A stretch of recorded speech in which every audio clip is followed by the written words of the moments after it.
What kind boy? Yo, we got Patrick CC, the dark life of, we got this. Or it happened by accident. These viral stars went from regular people to having millions of followers overnight. However, the quicker the rise, the sharper the fall. Fucking cooking movie, so, you know, And today we are going to discuss how these people used their 15 minutes of fame and how nearly all of them ended in disaster, starting with the Backpack Kid, who is a perfect example of making all of the wrong decisions during a brief stint in popularity. Before TikTok became the go-to app to share mediocre dance moves to a global audience, 16-year-old Russell Horning was bored, uploading dance videos to Instagram with zero expectations. Initially, his signature dance style was funny. His core was stiff, his lanky arms just kinda flailed around while he stared emotionless into the camera. Additionally, he often wore goofy outfits and chose to dance to silly songs.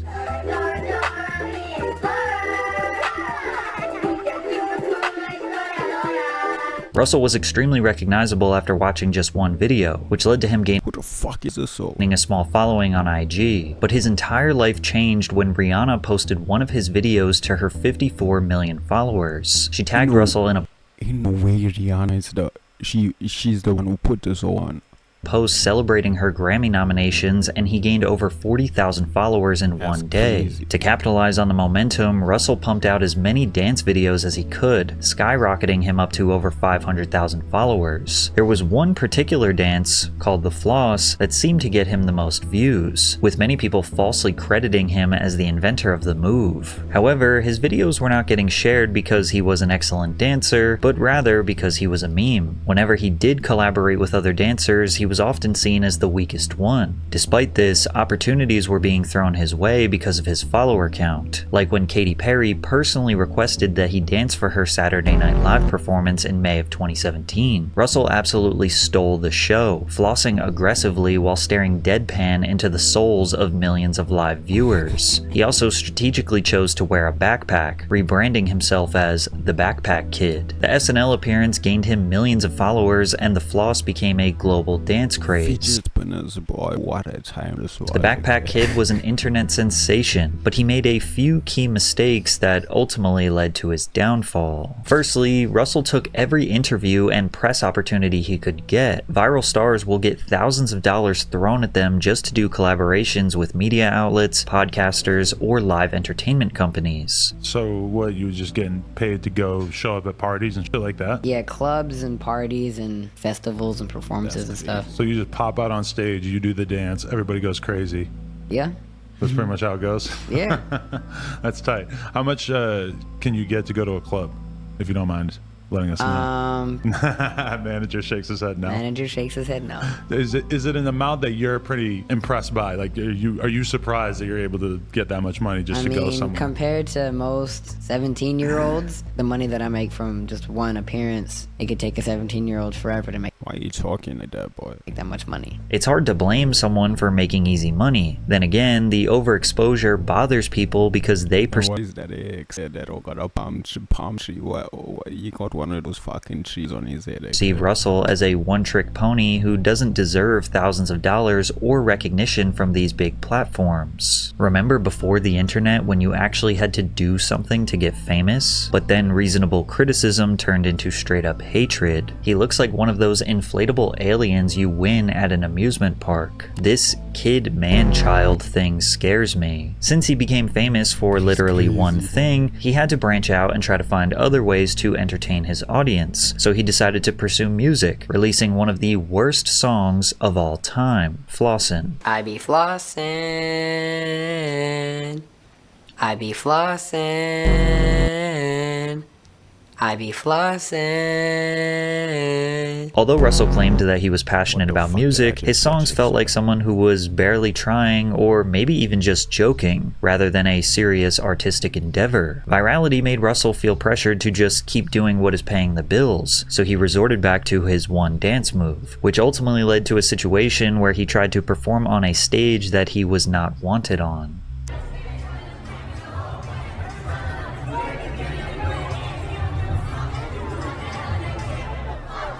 Whether it be main character syndrome or just a simple misunderstanding, his dance move lost all of its appeal, and doing it made him seem like he was desperately hanging on to his viral moment, which was made 10 times worse when he filed a lawsuit against Fortnite for putting the dance in their game. It was really my mom and my management that did the lawsuit. I'm kind of just a kid having fun in life. I'm just letting the adults do all the busy work. I don't really know the law like that, so I can't really say if they're like taking advantage of me or anything like that.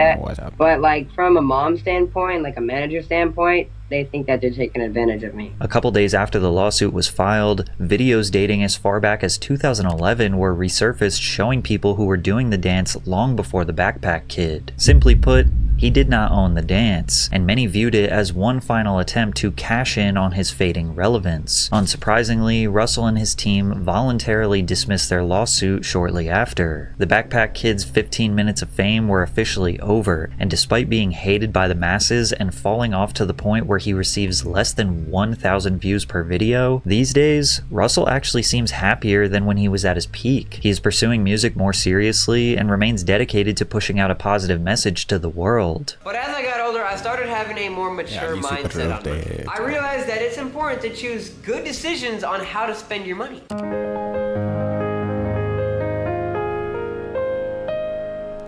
Hold on.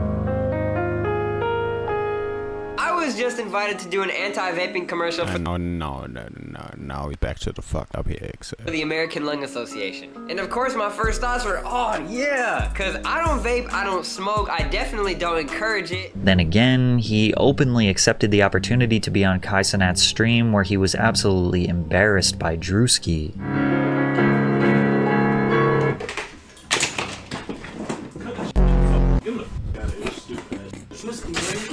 Sure, this was just a skit, but Russell was the butt of the joke once again. Becoming a viral star at age 16 is definitely difficult to manage. Maybe he was just young and misguided. However, the same justification cannot be made for Salt Bae, who is a grown man that should have known better than to be acting like a fool. In 2017, a video of Turkish chef Nusret Göçe went viral of him dramatically slicing steak, then sprinkling salt from his fingertips down his forearm. This so really fucking bossed up off this thing, boy. This so I remember he opened restaurants and shit, except this arm and onto the meat. What made this so ridiculous was his dedication to making salt sprinkling look like some sort of fancy artistic technique. Combine that with his handsome Johnny Depp resemblance, and the internet gave him the nickname Salt Bae. Salt Bae didn't just embrace the meme, he became it. He continued posting obnoxious videos of him caressing raw meat, dancing with raw meat, and of course his signature salting. He was shouted out by celebrities like Leonardo DiCaprio, Drake, and even cooked for the King of Jordan. The internet fame didn't just gain him followers, it launched his career as a global Jordan. King of Jordan. The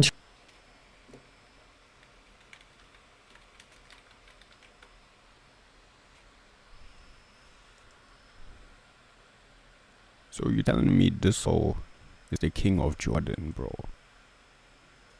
Yeah. Internet fame didn't just gain him followers, it launched his career as a global restaurant owner. He launched and expanded his Nusret Steakhouse empire to over 20 locations worldwide, racking up tens of millions of dollars in revenue. However, with more exposure comes more criticism. Many began to wonder if he was actually this mystical, passionate culinary artist, or just another guy trying to cash in on some fame. One major critique was the outrageous prices at his restaurants that had patrons feeling more scammed than served. Take the Salt 190,000, boy. Are you fucking out your fucking mind? Bae Golden Experience, for example, where Salt Bae will personally serve you your food with a show. A single tomahawk steak costs nearly $1,000, and a burger will set you back almost $200. Now the prices are so high that didn't because the food is covered in edible gold, which sounds fancy until you find out that the gold is worth a measly $10. Then again, rich people blowing insane amounts of money on dumb things isn't exactly shocking. If anything, it fits his brand perfectly. This is the guy who made something as simple as sprinkling salt look like Michelangelo chiseling the final details onto David.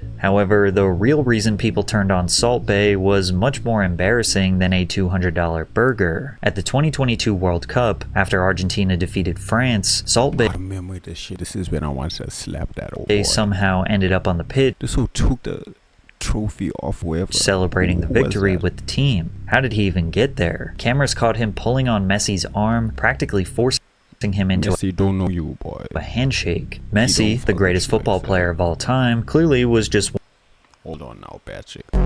Hold on now, boy. Why you said that like that's a fact? Said. wanting to move forward, but Salt Bae would not let go. Messi finally gave in and shook his hand just to get it over with, but Salt Bae held on tight and pulled him into a photo. You can see it all over Messi's face that he had no idea who this guy was or why he was Do even not care there. about It was yourself. clear Salt Bae was trying to steal this big moment for himself, but it gets worse. He grabbed the World Cup trophy like he won the damn thing and even did his signature salt sprinkling move over it. As if that wasn't cringy enough, he was This is posing one for of the- pictures with players Wow, with their crazy medal things. in his mouth. I These players said you, dreamed boy. and worked their whole lives for this once-in-a-lifetime moment, only for some clout chaser to steal some publicity to promote his overpriced steaks. He responded to the Sandro should backlash with an slap apology, claiming he didn't step on the pitch for advertising reasons, but the damage was already done, and Salt Bae's 15 minutes of fame were over. Salt Bae has shut down multiple restaurants after the hype has died down. Many of his remaining locations are drowning in poor reviews, and his London restaurant is down 4.3 million euros as customers have realized his food is way overpriced. Salt Bae has resorted to selling his high-end food online now. In May of last year, people started to notice that his steakhouse was listed on Deliveroo and Uber Eats, selling his Salt Bae tomahawk for $500 and a strip loin for almost $900, proving he really hasn't learned from his critics. Then again, there are plenty of rich people out there willing to waste money on overpriced food just because they can, and his virality and social media following alone will 53 easily million, keep him in boy. business for the rest of his life. But if you think Salt Bae was making a fool of himself, it doesn't even remotely compare to the Island Boys, whose fall off is much more disgusting than you could ever imagine. The Island Boys are a duo made up of twin brothers Alex Fly Those disappeared off the face of the earth. Soldier and Frankie Kodiak Red, two aspiring Florida men covered in face tattoos who blew up overnight in 2021 after they posted a TikTok video of them freestyling in a hot tub. Oh, I'm an island boy. I'm a just island boy. I'm a just island boy. I'm a get Kiwi guy. People couldn't decide if the tune was the worst thing they'd ever heard or low-key kind of a banger. I'm an island boy. What is happening? I don't know and ain't trying to understand it. Plus, hip-hop has a history for blowing up artists who ride the paper-thin line between trash and fire. Rapper Kodak Black even offered them a record deal after their viral video, which is insane because this wasn't even a real song yet, just two goofballs mumbling in a hot tub. They turned down the deal, claiming that they wanted to stay independent, but this was a huge mistake. They believed they could make it on their own talent, but if we're being honest, most of their fame came from people clowning them. I played this song at my sister's funeral. She got out of the casket to shut it off. Thank you, Island YouTube Boys. comments This like is the daily 0.01% of germs that bleach can't kill. When they decided to finally cut the record over a beat and released it with a music video, it was 25 somehow worse. 25 This is the type of M's hidden easy, talent boy. that should absolutely remain hidden. Like many other viral stars, they were paid to do appearances at clubs, I which remember became a shit, prime boy. example of when social media meets reality. At Miami's Club Live, the audience began booing the Island Boys on stage.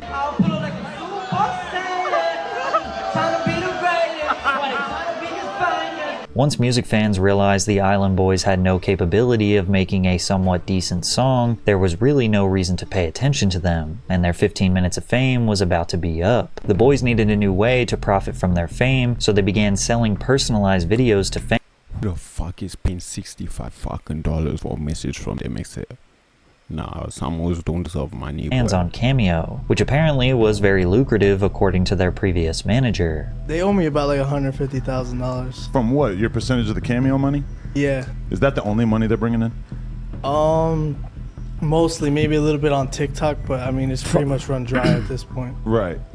How many cameos are they doing? When I was with them, they was coming in I'm not hiding the so as my manager. hot. They were viral as- Like it was yeah. going like 2-3 hours a night This straight, looks sketchy as straight fuck, cameos. boy. But with them spending all of their money on Boy, what the fuck is this here, boy? designer clothes, jewelry, cars, and mansions, they needed to keep going viral to maintain this lifestyle, which almost always resulted in them making absolute fools of themselves on Oh my god, I remember where this fucking thing is going next. I remember where the fuck this thing is the going. internet.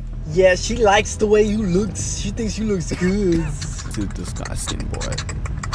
Oh my. They also might have needed some money to hire security because the gangster persona was not convincing enough.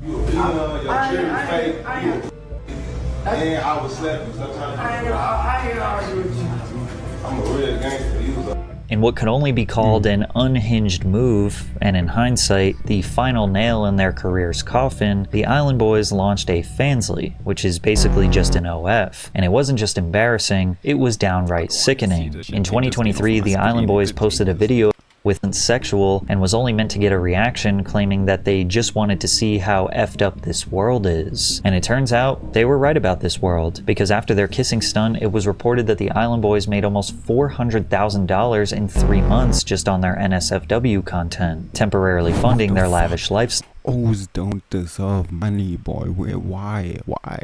But of course, this resulted in more public humiliation. What's going on with the shit that's with you two kissing each other and shit? Bro, shut your ass up before I break this. Dude, hey, yo, that ass, I would love to see you try that shit. Bro, what are you talking about? I would love to see you try that shit. Who the f*** are you standing up in front of the Bro, what? Bro, I would love to.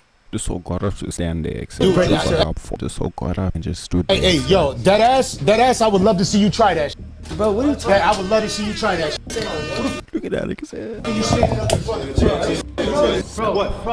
Oh my god! The desperate attempts to remain in the spotlight, combined with a severe lack of talent and expensive lifestyle, has led to incredibly lows for the Island Boys. Kodiak Red was arrested for drug possession and an illegal firearm during a traffic stop. During the stop, a plastic bag containing white pills was found on the passenger side floorboard in plain view. The pills were identified as oxycodone. A further search of the vehicle uncovered a brown handbag containing a handgun with its serial numbers removed, along with a cut straw with... That's you fucked, say if you get a handgun with its a serial number removed, they put in you a white powdery substance. These days, they pretty much spend all of their time promoting their NSFW content, and trust me when I say they went much further than just kissing each other. And if we're being honest, this will likely remain a consistent income stream for them, as there are definitely still a ton of people out there that are willing to pay to see this type of degeneracy. But unlike the Island Boys, sometimes we actually find ourselves rooting for a viral star. We hope that they become successful after their 15 minutes are up, like the case of Mason Ramsey, who became a breakout star when a video went viral of him yodeling in the middle of Walmart in Harrisburg, Illinois.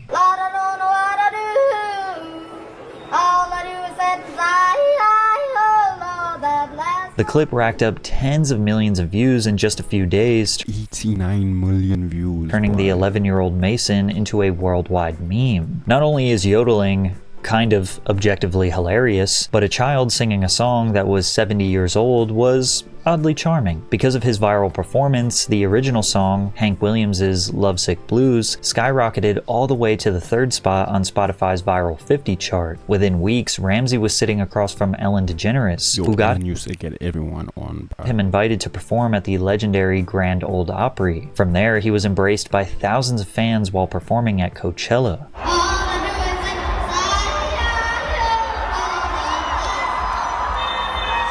Major record labels noticed his potential, and eventually Mason would secure a deal with Atlantic Records and Big Loud. The minute Mason and his family walked into Big Loud, I knew we had to work with him. He is a star, but most importantly, he is a down-to-earth kid who loves country music. The Ramseys are an amazing family from a small southern Illinois town just like me. We understood them and their goals, and simply fell in love with their story and vision. Proving that he wasn't just a meme, his debut single, Famous, secured the number 4 spot on the Billboard Hot Country Songs and peaked at number 62 on the Hot 100. But viral memes naturally have an expiration date, and soon Mason Ramsey's 15 minutes of fame were over. When the pandemic hit, it forced Mason to take a step back. However, he used his time away from the spotlight as best as someone could in his position. While his voice was maturing, he focused on refining his talent, writing music, and finding his own sound beyond the yodeling kid in Walmart that made him famous. Mason released 3 EPs that gained over 500 million streams combined, like an actual artist now. and secured hundreds of millions of views on his music videos. By 2024, at 17 years old, he decided it was time to take the next step in his career and release a full-length album titled I'll See You in My Dreams. A song featured on the project called Blue All Over caught a lot of attention through TikTok for its classic old country appeal, and I can confirm it is a beautiful song. Now in 2025, Mason Ramsey recently announced his first major headlining tour that has 15 stops. Mason's rise to fame started almost exactly the same as everyone else in this video, but instead of trying to chase more fleeting viral moments or make some quick cash, he honed in on his craft, worked hard, and simply gave the people exactly what they wanted: genuine talent and entertainment. This was one of the few times social media made the right person famous, the only viral kid that didn't switch up after the fame. So while Mason worked hard and focused on genuine entertainment, Bobby Althoff seems to ignore both of those things, as many people are genuinely confused how someone who has done so little has achieved so much success. Bobby Althoff started as a mommy TikToker after the pandemic, posting about her pregnancy, marriage, and family dynamics. After posting thousands of videos over a couple of years, she had built up a respectable 3 million followers. However, TikTok wasn't paying the bills, and her marriage wasn't doing too well, so the wholesome family content was about to come to a screeching halt. She said, "I saw this video of a girl talking about how much she made from her podcast, and I think I mentally decided that she made at least $300,000 a year on her podcast alone, and I was like, that's what I need to do next. I need a podcast." Her large following helped her land her first celebrity guest, Rick Glassman, who is a comedian and actor. And in the first podcast, fans got to see Bobby in a totally new light. She was seemingly a socially awkward valley girl, giving off the vibe that she didn't even want to host her own podcast. The way your eyes are looking, it seems like you're not listening. I'm listening. Do you care? No, I do care. It's just really bad when you sing. I'm not a singer. I'm just trying to get the story across to you. Thank you. I hear it. I got it. In her second podcast, she hosted comedian Funny Marco, who had great comedic chemistry with Bobby. Funny Marco's comedy style often makes others feel uncomfortable and awkward, so the two were essentially battling it out in an interesting back and forth. So like, who are you? Like, where'd you? Who am I? Yeah. Is that a serious question? I have more followers than you on TikTok. Marco's humor combined with Bobby's dryness and innocent personality makes this so hilarious. Highly entertaining. The episode quickly earned nearly 1 million views, and clips of it made the rounds on social media. The mini virality caught the attention of Drake, who followed Bobby on Instagram. I DM'd Drake and asked if he wanted to be on my podcast, and he said yes. He sent me his touring schedule, and I knew that I needed to make it happen fast. So my friend and I flew to Memphis 2 days after the original DM was sent to record the episode. Her podcast with Drake earned 1 million views in the first 24 hours and introduced her to a massive mainstream audience. Drake rarely does interviews, so this one, alongside some random girl while laying in his bed, made people... What fucking shit is African Canadian? ...extremely curious. Am I your type? I'd do it. Thank you. I'm just saying, like, you know. I flew all the way here. You did. I really do appreciate on my daughter's that. first birthday. I wasn't going to bring that up. Mm-hmm. You missed your daughter's first birthday for To be here. To sip wine in the bed with Jake. Regret that you'll never be able to undo. Yeah. Horrible parenting. Why is Jake's mic fucking bouncing up and down? Somewhere safe, and it's not his birthday. When's his birthday? What does it matter? It ain't today, honey.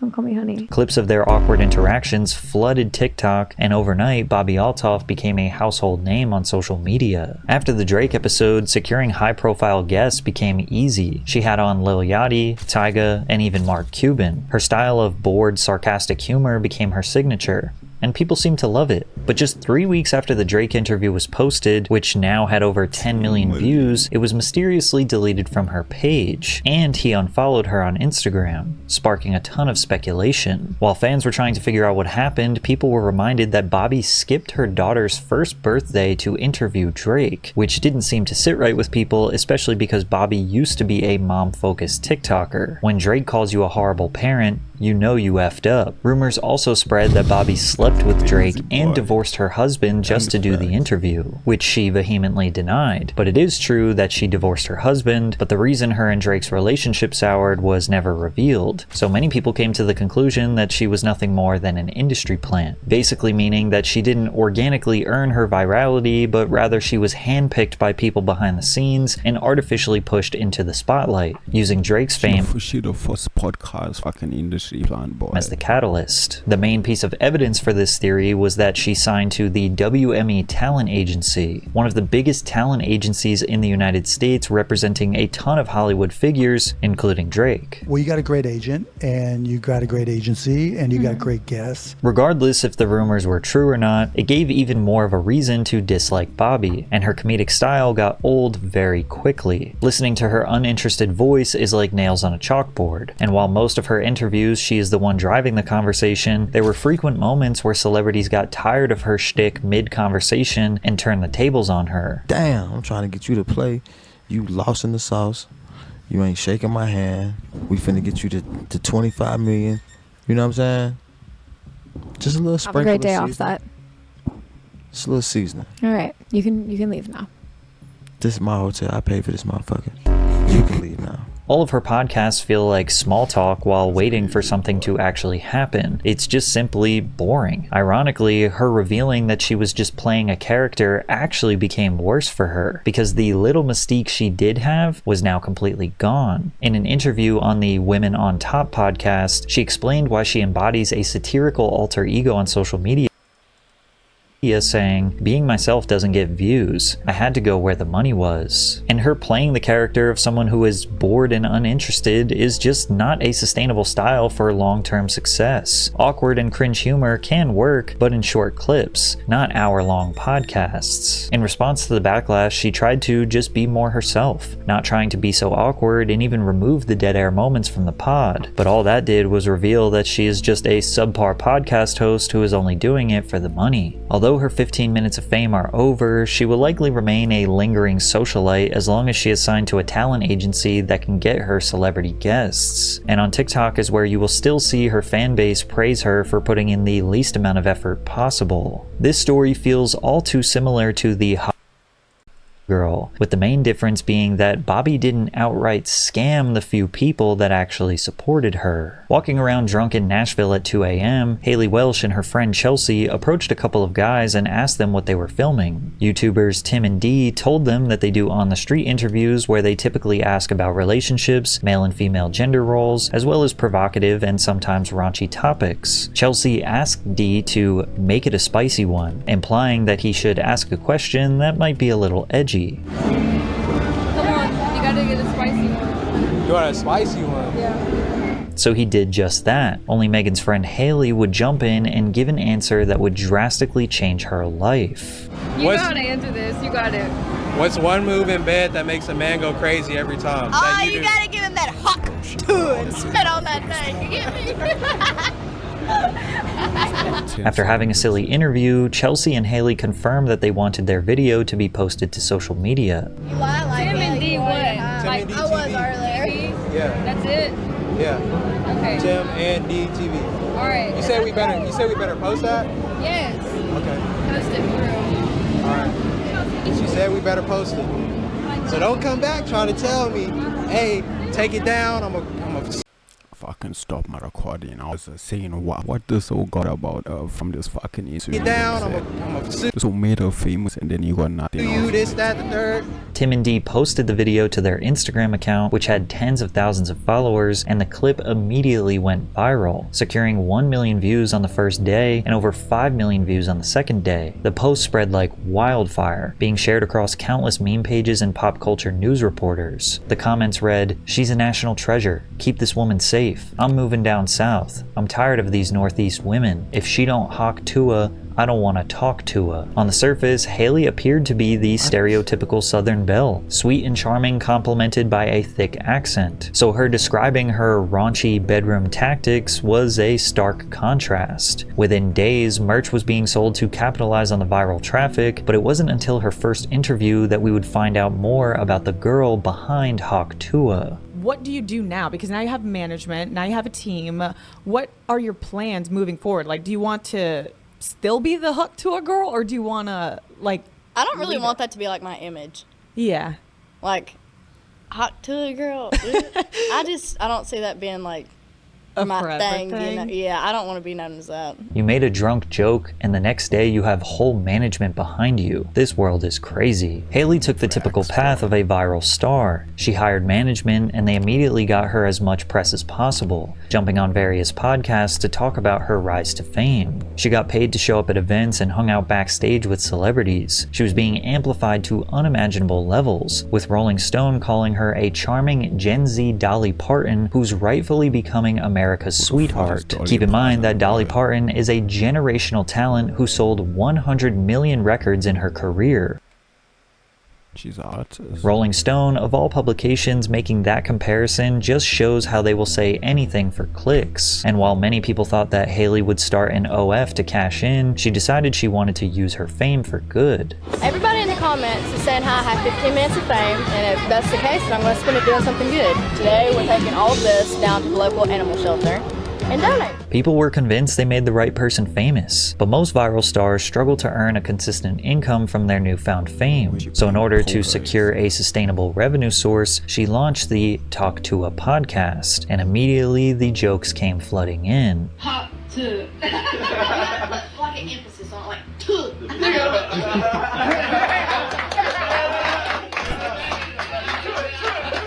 Once the whole "I'm just a normal girl whose life changed overnight" story ran its course, she tried to keep viewers engaged by dropping hints that she had a secret lover that she called Pookie, but it just wasn't interesting enough to get people to watch. Can we go back to what you said? You're dating somebody? Do people know this? Well, I wouldn't say dating just yet. Is this Pookie? It's Pookie. Shut the heck up. That's my man. No, it is. That is my man. Officially. What if Matt Rife came in and asked you to date him? Would he be your ex-man? Oh, shit. You're putting me on the spot here. I'm sorry. I love you, Matt, but I'm going to kick your ass to the curb. Her comment section was flooded with people sarcastically saying that the podcast was groundbreaking and changed their life. I'm convinced that the only reason why this podcast had decent viewership is because of the massive amount of jokes dedicated to making fun of watching the Talk Tua podcast. But perhaps people were being a bit harsh on Haley. Sure, she may have been milking her 15 minutes of fame, but can you blame her? If people wanted to watch hours of her podcast and get to know her, then so be it. It's not like she was harming anyone, right? Wrong, because Haley would make a decision that would officially destroy her career. On December 4th, 2024, in collaboration with the Web3 platform Overhere Limited, Haley launched her own meme coin called Hawk. The coin was marketed as a revolutionary cryptocurrency project. Within 15 minutes of its launch, it hit a $490 million market cap, but then it crashed. It was revealed that 97% of the total supply was initially controlled by just 10 people, leaving only 3% for public buyers. A total of 285 investors took part in the pre-sale, but once trading opened, 30% of them immediately dumped their entire holdings, while another 23% offloaded a portion. This sell-off tanked the token's value by over 90%, while the sellers walked away with an estimated $3 million. After this, Haley posted a statement on Twitter insisting that the team never sold the tokens. Many accused her of rug pulling, which is basically a coordinated sell-off from a small group of investors to make profits while the public loses their entire investment. In short, this was not a revolutionary cryptocurrency project. This was a way to make a quick buck off of her uneducated fans. YouTuber CoffeeZilla investigated and exposed the coin as a scam. Who makes the money on the fees? Someone just made over $1 million on fees. Who made it? First of all, the fees were there with Meteora Pools, and that goes to the creator, right? Which is who? Who is the project? Well, the project is over here, Haley Welch, right? And how much does Haley Welch own? This is Haley Welch's project. So she owns all of it. Did she just make $1 million on fees on a rug? Who made the money? How much did Haley Welch make of that million, 1.8 million? It's a foundation. Hey guys, I hate to interrupt you, Nick. Hello there. But anywho, I'm gonna go to bed, and I'll see you guys tomorrow. Multiple lawsuits were filed against the entities behind Hawk, including Over Here Limited and the To the Moon Foundation. These lawsuits alleged unlawful promotion and sale of unregistered securities. Welch received an upfront payment of $125,000 to promote the coin to her community, along with 50% of the net trading proceeds after the operating costs paid to the third parties. And she owned 10% of the entire Hawk supply, although she could not sell them for a year. Now, it is possible that Haley did not know what she was getting into, but ignorance is no excuse for breaking the law. Her 15 minutes of fame are most definitely over, but since her meme coin, she has disappeared from social media, so we'll have to see what she does next. In a world filled with amazing talent, interesting and intelligent people who work hard for the attention of those that can make their dreams a reality, it seems like the wrong people are constantly achieving overnight success, and that's never going to change. So eventually, there will be a part 2 of this video. Shout out to Patrick CC, boy, 5 video. This always has 5